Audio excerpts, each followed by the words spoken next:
तीर तरकस में लगाया और छोड़ा तो 10 बाण जाकर के रावण के मस्तक पर लगे। 20 बाणों से रावण की भुजाएं नष्ट हो गईं और एक बाण जाकर के रावण की नाभि पर लगा, जिसने अमृत को सोख लिया। जिसके चलने से धरती डोलती थी, आज वो धरती की गोद पर लेटा हुआ है, पड़ा हुआ है। रहा न को एक रोवनिहारा। राम ने लखन से कहा कि श्रेष्ठ आदमी है, जाओ इससे कुछ पूछ लो, नहीं तो इसके प्राण चले जाएंगे, इसकी विद्या लुप्त हो जाएगी। लखन ने पूछा तो रावण ने एक ही बात कही कि मैंने जीवन में गलती की, क्या शुभम अतिशीघ्रम कभी नहीं कर पाया। शुभ कार्य को शीघ्र कर डालना चाहिए, ये मैंने नहीं किया, ये मुझसे गलती हो गई। रावण के प्राण निकल गए, भगवान में समाहित हो गए। माता सीता के साथ भगवान वापस अयोध्या आए।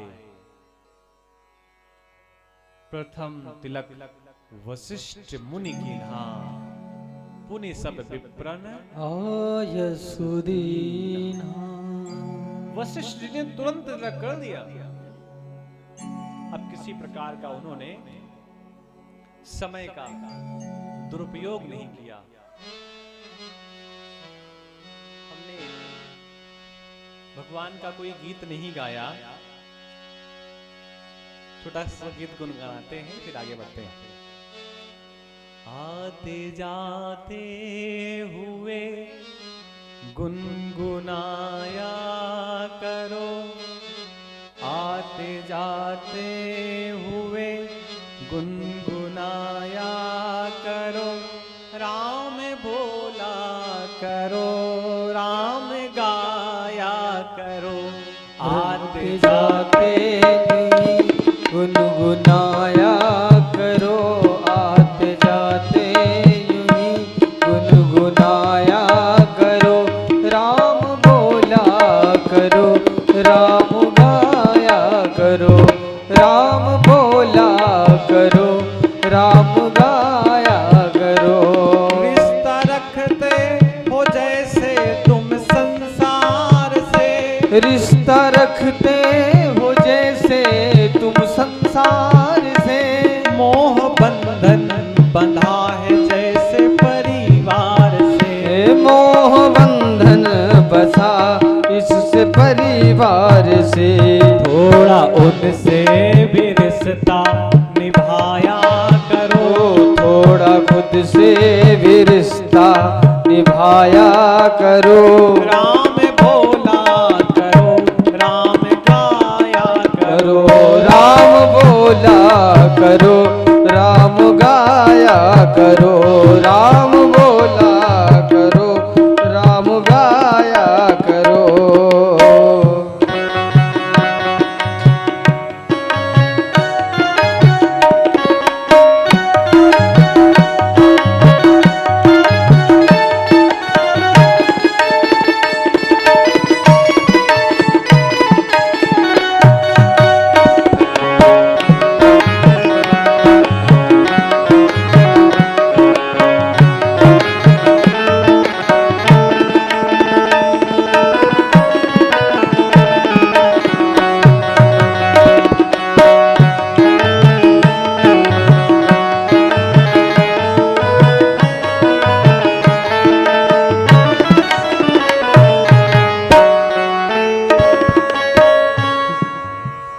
जिंदगी है यूं ही गुजर जाएगी, जिंदगी है यूं ही गुजर जाएगी, जिंदगी है यूं ही गुजर जाएगी, जिंदगी है यूं ही गुजर जाएगी, शान शौकत की दुनिया उजड़ जाएगी, शान शौकत की दुनिया उजड़ जाएगी।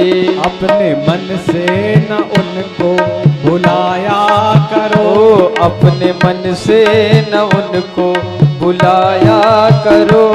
राम बोला करो, राम गाया करो, राम बोला करो, राम गाया करो।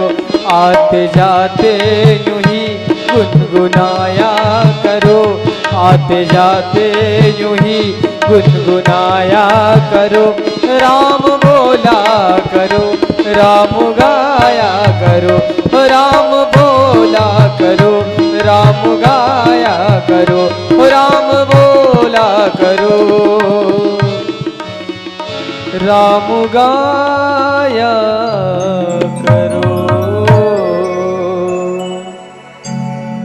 पॉलीथीन कम से कम खोल देते, भगवान कैसे खाएंगे। आते जाते यूं ही गुनगुनाया करो, राम बोला करो, राम गाया करो।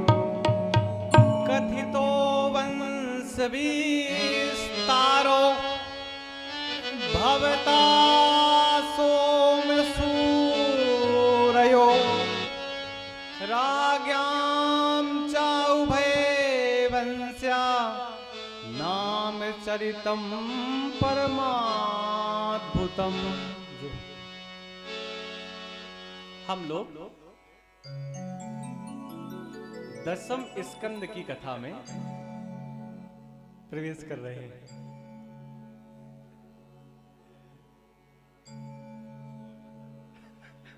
ये अच्छा है, बंदे लेकर आओ, खुले लेकर जाओ।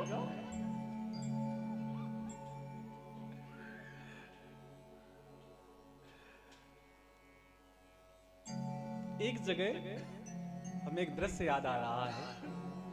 कथा हुई,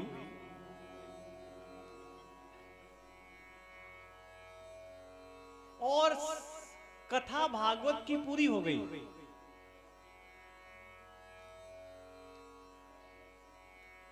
लेकिन भागवत का एक श्लोक भी नहीं हुआ। आप कल्पना कर सकते हैं, पूरी भागवत की कथा हो गई, प्रसाद बट गया, यजमान और पंडित दोनों प्रसन्न, और भागवत का एक श्लोक भी नहीं पढ़ा गया। एक काशी में पढ़ने वाला बालक काशी से भागवत पढ़ करके अपने घर आ रहा था।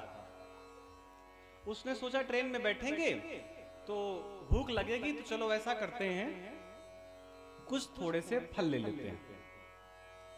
तो एक ठिलिया वाले के पास गया, उसने कुछ फल लिए वहां से, और जैसे ही जेब में हाथ डाला तो जेब जैसे एक तरफ जेब में हाथ डाला तो हाथ जेब से दूसरी तरफ निकल गया, और वो समझ गया कि जो जेब में धन था वो किसी श्रीमान जी ने निकाल लिया।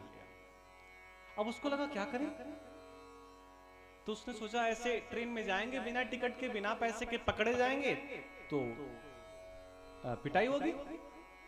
तो उसने सोचा कि ऐसा करते हैं, पास के गांव में जाकर के भागवत कथा सुनाते हैं, और जब भागवत कथा सुनाएंगे तो यजमान लोग कुछ दक्षिणा देंगे, और फिर हम पैसे लेकर के अपने घर चले जाएंगे। अब एक गांव में गया तो उस गांव में प्रधान को पटेल कहते थे। गांव के पंडित जी के पास गया, पंडित जी से कहा कि हम काशी से आए हैं।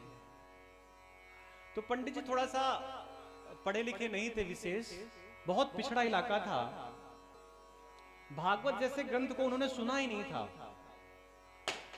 तो उन्होंने कहा उस बालक ने कि पंडित जी हम काशी से आए हैं। तो काशी से आने का एक मतलब होता था कि विद्वान व्यक्ति आया होगा। तो पंडित जी भी थोड़ा घमंडी थे, उन्होंने कहा तुम कलकत्ता से चले आओ, हमें क्या फर्क पड़ता है। नहीं, बोले अरे हम काशी से आए, भागवत पढ़ के आए। बोले अच्छा। तो बोले हम क्या करें? बोले आपके गांव में भागवत कथा करना चाहते हैं। तो पंडित जी ने पहले